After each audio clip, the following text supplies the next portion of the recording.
Salut à vous tous, ici Jeff Rose. Bienvenue dans cette LVDV spéciale 8 milliards d'humains sur Terre parce que évidemment c'est incroyable qu'est-ce qu'on entend dessus ce sujet-là de niveau de la population mondiale qui a encore augmenté. À ma connaissance, c'est ce que j'ai appris. En 2011, on avait franchi le 7 milliards d'humains sur Terre. Je pense que je n'ai aucun souvenir en 2011 d'avoir appris ça. Mais bref, en tout cas, merci beaucoup pour les médias pour ce rappel-là. Et euh, en 2011, comparé à aujourd'hui, c'était... euh, il y a eu un différent, je sais pas, réaction dans chez les êtres humains. En 2011, on faisait comme si, bon, on l'annonce de même, et 8 milliards d'humains sur Terre, oh là là, est-ce qu'on est trop sur la planète, ou encore est-ce que c'est inquiétant? Bref, les médias participent à une sorte, et je devrais dire que c'est peut-être un comportement de merdia, de mettre en avant une sorte de discours alarmiste qui ne sert à rien, évidemment. Et vous avez sûrement vu tous les écolos qui sont venus sur les plateaux de télévision. Bon, il y a eu des reportages un peu à travers le monde. Moi, j'en ai vu beaucoup de la France, mais aussi ici au Canada. Et d'ailleurs, si vous voulez voir le reportage que j'ai trouvé assez malaisant de Gabriel Proulx, journaliste chez Radio-Canada, ça sera en lien en haut dans la vidéo sur le i, vous allez apercevoir. Bref. Alors donc, je vais vous expliquer un peu et je vais peut-être aussi vous révéler des punchs et tout ça. Alors donc, on présente un couple qui est Samuel et Anne-Marie. Bon, début trentaine, c'est encore l'âge pour faire des enfants, même aussi fonder une famille pour ceux-là qui sont un peu en retard et tout ça. Et pour eux, je parle toujours de Samuel et Anne-Marie, ils ne veulent pas élever des enfants dans le contexte actuel. Et ça m'a mis un peu... j'avais le goût de rire au niveau de ça parce que au nom de l'histoire de l'humanité, combien d'événements l'humanité a traversé, tout dépendant où nous sommes sur Terre, combien d'événements nous avons traversés pour être toujours là et toujours faire des enfants. Combien? Vous pouvez faire l'exercice et évidemment, on peut prendre par exemple, moi je sais pas, moi la première guerre, au nom de toutes les guerres qu'il y a eu, il y a toujours eu des moments où des femmes qui ont dû accoucher dans des situations exécrables. Moi, je pense que c'est un courage même si ce n'est pas le bon moment de procréer des enfants, moi, je pense que c'est un acte de courage d'accoucher à ce moment-là. Euh, bref. Alors donc, ça va de même. Et vraiment, les citations sont vraiment, mais vraiment, vraiment les purement fragiles des écolos, même éco-anxiété, moi je vais vous le dire, ça n'existe pas. C'est des excuses pour dire que on est mal, on se sent pas bien, mais on, on fait totalement semblant. On fait totalement pas semblant.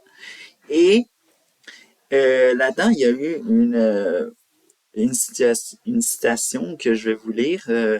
D'ailleurs, c'est retransmis sur le site.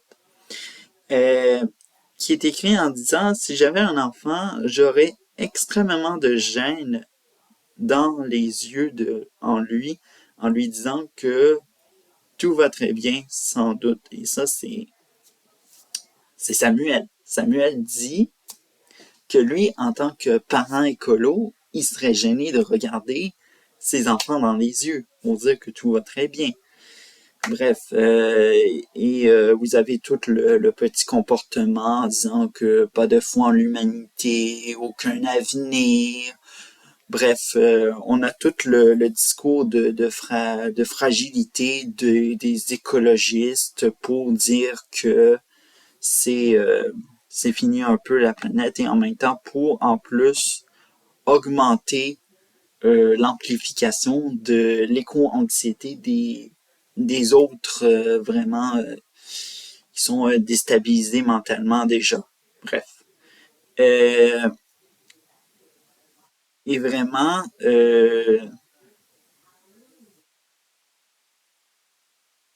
lequel, excusez-moi. Et bien sûr, il y a eu le point un peu, la goutte d'eau qui a fait déborder le vase. C'est c'est quand on dit que Samuel s'est fait vasectomiser. Donc, subir une vasectomie, ce qui veut dire que on lui a coupé les canaux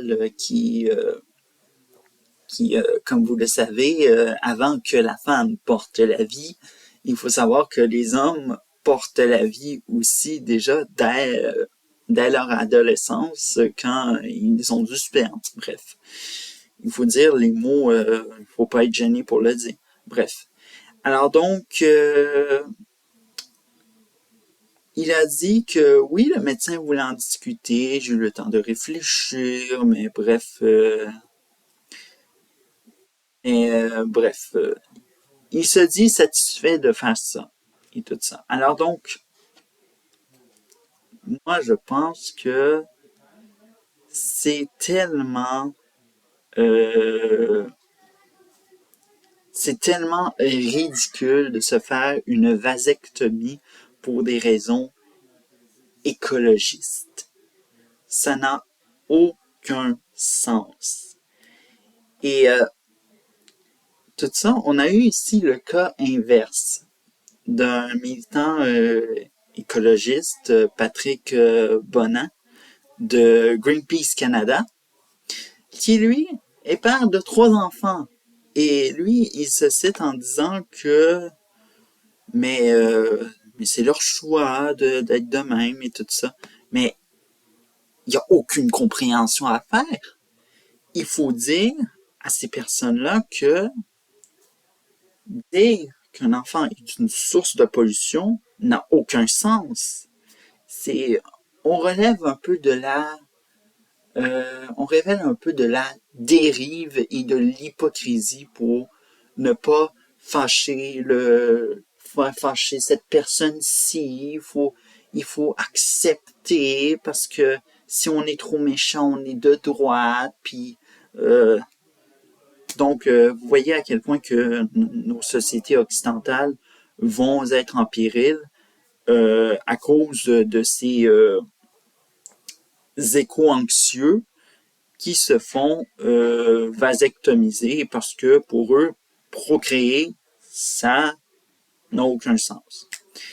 C'est comme si, par exemple, on verrait ça, on verrait jamais ça. Par exemple, l'humain fait partie du règne animal et on, par exemple, l'animaux de ferme, on parle beaucoup des porcs, du bœuf également. Bref, alors donc le taureau un taureau qui dit que ben moi je ne procrète pas, je suis désolé Madame la vache, ça n'a aucun sens également.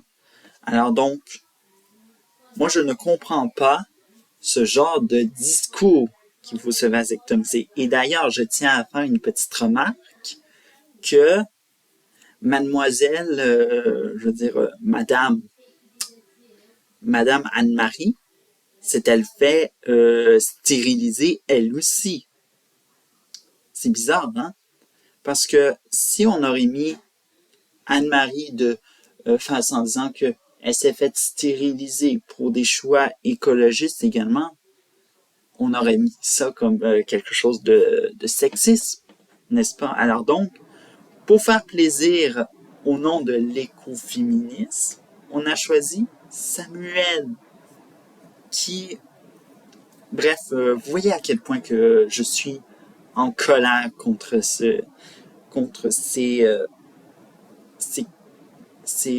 conditions-là. Et moi, pourquoi je parle de ce sujet-là, est que je demande et également, j'invite également tous les professionnels de la santé qui sont principalement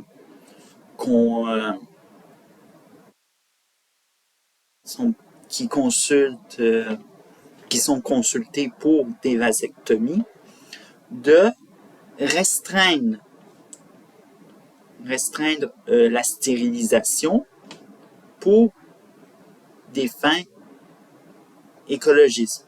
On s'entend qu'il y a, je sais pas moi, d'autres raisons plus importantes que ça pour faire, soi-disant, des stérilisations, que ce soit aux hommes ou aux femmes. Bref. Alors donc, que le message soit clair, les écologistes sont dans une dérive et pensent utiliser la vasectomie ou sinon la stérilisation, bref, dites le mot que vous voulez, ils utilisent la stérilisation pour amplifier leur éco-anxiété, et d'ailleurs qui est vraiment plutôt une maladie mentale que plutôt une anxiété que ce soit,